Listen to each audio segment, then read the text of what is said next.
juste souligner qu'en effet, dimanche, il y a plus de 1000 personnes qui se sont rassemblées à Bruxelles, qu'il y a une pétition lancée par Amnesty International qui compte actuellement 150 000 signatures. Et donc, on peut en déduire que la société civile est, et j'ai envie de dire, enfin pleinement mobilisée. Et on sent en effet un vrai élan et une vraie inquiétude de la part de nos concitoyens quant au sort d'Olivier Van de Castel. Alors sur le plan politique, on a en revanche le sentiment que si tout le monde est en effet bien entendu conscient de l'importance de ce qui se joue dans la situation ou avec la situation de M. Van de Castel, certains se bornent à des incantations qui sont en effet très, très sympathiques, mais qui sur le fond ne font pas vraiment avancer les choses. Et la question centrale, à mon sens, est plutôt celle de savoir ce qui, sur le plan politique et sur le plan diplomatique, permettra concrètement de maximiser nos chances de voir sa libération se réaliser, à défaut, ses conditions de détention s'améliorer.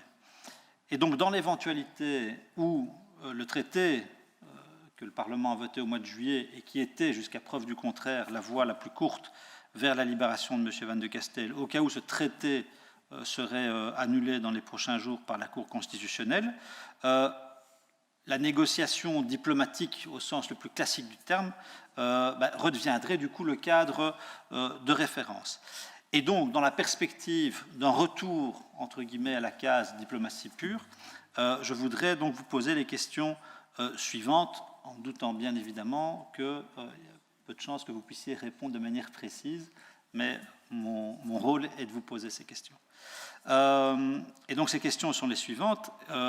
Quel est le schéma diplomatique que vous comptez activer en vue d'obtenir à minima l'amélioration des conditions de détention et idéalement, évidemment, la libération d'Olivier Van de Castel?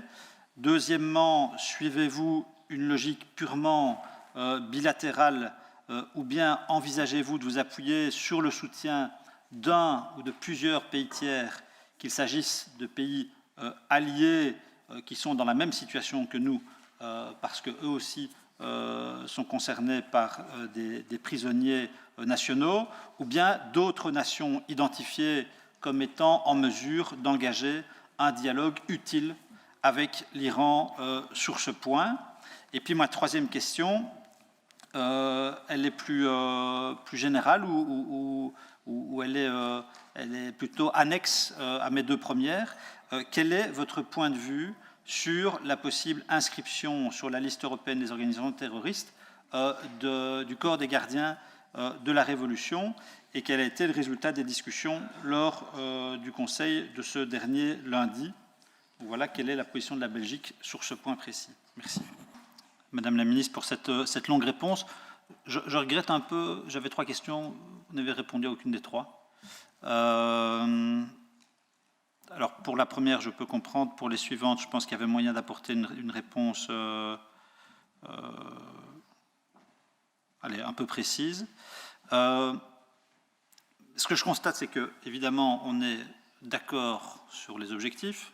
Il y a une espèce de grand consensus moral qui se dessine. Tout le monde veut la libération de M. Van de Castel. Mais quand on aborde les moyens, ou la question politique, c'est-à-dire la question des moyens et de la méthode, tout devient plus confus, pas du tout dans votre chef, mais j'essaye de synthétiser la perception que j'ai du débat public. On sait ce que certains ne voulaient pas, certains groupes ne voulaient pas, l'adoption ou l'utilisation d'un traité de transfèrement, et on peut le comprendre. Ce qu'on comprend moins, c'est qu'on dise il faut tout faire, mais tout sauf ça. Donc tout faire, tout faire sauf le traité, c'est pas tout faire. Et on sait maintenant, et probablement fin mars, on le saura définitivement, ce qu'on ne peut plus faire. J'aurais quand même voulu, à défaut d'avoir une réponse précise sur le schéma diplomatique que vous envisagiez, quelles en seraient les recettes principales? S'agira-t-il de mobiliser des moyens de pression contre l'Iran? Et à cet égard-là, je crois qu'il faut faire l'analyse aussi de l'efficacité de sanctions dans un monde qui est devenu largement multipolaire. et peut-être faire aussi le bilan des sanctions liées à la politique de maximal pressure du président Trump depuis 2018. Quels ont été les effets de ces sanctions-là sur le régime iranien, qui n'a pas bougé d'1 centimètre. Je dis ça, je dis rien. L'Union européenne a adopté un 4e paquet de sanctions il y a quelques jours. On verra les effets. Mais donc, considérant l'analyse a posteriori qu'on peut faire de ces politiques de sanctions, est-ce que vous allez privilégier sur le dossier Van de Castel une politique qui mobilise des moyens de pression ou des moyens de négociation ou une combinaison des deux? Voilà. J'aurais voulu au moins comprendre ça. Alors, je profite quand même du débat pour évoquer cette question qui est ressassée régulièrement d'un déplacement de vous, du ministre des Affaires étrangères, du Premier ministre à Téhéran. Voilà. Moi, je vous invite, mais je n'ai pas besoin de le faire, je suis certain que vous le savez très bien, à ne pas le faire tant que vous n'avez pas une solution. Tant qu'une solution n'est pas négociée. Allez signer la solution, mais n'allez pas négocier comme si vous alliez au salon de l'auto négocier une voiture. Je veux dire, ce serait faire prendre un risque énorme à la Belgique de revenir les mains vides, humiliés et, à mon avis, impuissantés. Donc, voilà, je n'ai pas besoin de vous le dire encore une fois, mais soyons prudents avec ça. Avec ça. Moi, je plaide pour une diplomatie précise, une diplomatie chirurgicale, une diplomatie intelligente, discrète. Alors, on a évoqué le cas Assadi. Je l'avais dit la semaine dernière, puisqu'on a eu un débat autour de la résolution ici, et puis on a reçu la sœur de M. Van de Castel qui avait livré un témoignage bouleversant. Mais je le répète devant vous, et mon collègue de Macht l'a fait aussi. Mais en effet, c'est une donnée à tenir en considération dans l'équation qu'on va construire.